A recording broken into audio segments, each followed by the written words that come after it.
Thank you, Mr. Chairman. In March 2020, Amazon announced that it was going to start delaying shipments of non-essential products in order to better serve customers and meet need while helping to ensure the safety of their warehouse workers.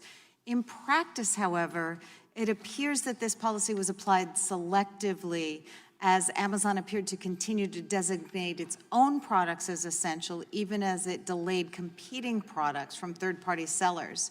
So the essential items were supposed to include household staples, medical supplies, high-demand products, and that many factors were considered when determining eligibility to be essential. But we've had several employees report that Amazon continued to ship non-essential items like hammocks, fish tanks, pool floaties, et cetera. Mr. Bezos, were Amazon devices like Fire TV, Echo speakers, and Ring doorbell designated as essential during the pandemic? I don't know the answer to that question. What I can tell you is that we had, there was no playbook for this. We moved very quickly. Demand went through the roof. It was like having a holiday selling season, but in March, and we had to make a lot of decisions very rapidly. Okay. Our goal was to limit it to essential supplies, but I'm sure we did not do that perfectly. Okay. I know the Ring doorbell has two competing products, including Arlo and Eufy, maybe. Do you know if they were designated as essential? I do not. Okay. Are you able to testify to Congress today whether Amazon's profit factor was a factor in giving an essential classification distinction? No, not to my knowledge. We were working to achieve two objectives. One was to get essential products to customers, and the second was to keep our frontline employees safe. And we did a tremendous amount of work in both categories, and that's what we were focused on. We were not focused on profitability at that time. Pushing out the elusive Clorox wipe, I guess. But at any rate, moving along, let's talk about the fees that Amazon charges sellers. According to a recent report, seller fees netted Amazon almost $60 billion in 2019, nearly double the $35 billion in revenue from AWS, Amazon's massive cloud computing division.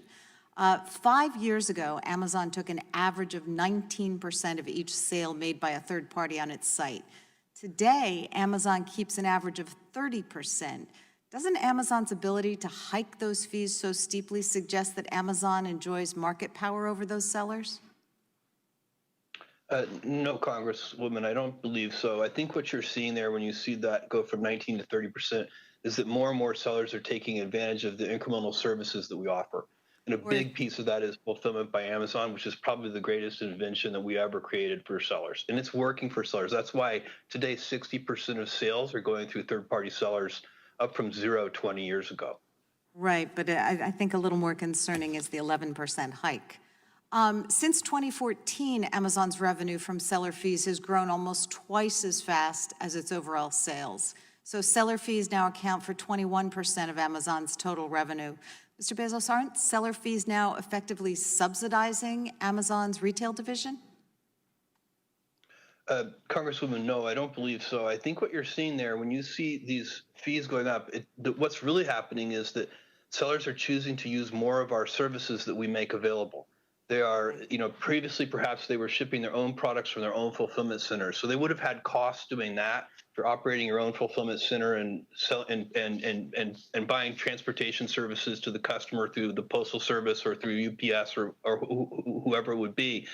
Okay, You let's have talk fees a little anyway, bit but about now the fulfillment you're doing that centers. with fulfillment by Amazon. Right, Yes, okay, please, go ahead. so Right. we've got fulfillment by Amazon, and a year ago we asked whether a merchant who was enrolled in fulfillment by Amazon, also known as FBA, is a factor in whether they can be awarded the buy box, and at that time Amazon said no.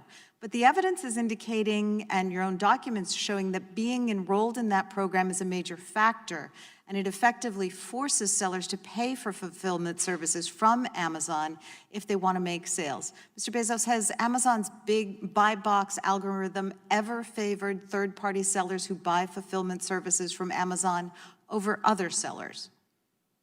I think effectively the buy box, maybe directly or indirectly, I'm not sure if it's direct, but indirectly I think the buy box does favor products that can be shipped with Prime. So especially if you're a Prime member, the buy box is trying to pick the offer. If we have multiple offers from multiple sellers for the same item, customer wants to buy that item. The buy box is trying to pick the offer that we predict the customer would most like. That includes price, it includes delivery speed, and if you're a Prime member, it includes whether the item is eligible for Prime. Thank And you, so Mr. Bezos. I think my time's indirectly- expired. Okay, Can I I, think can it I is.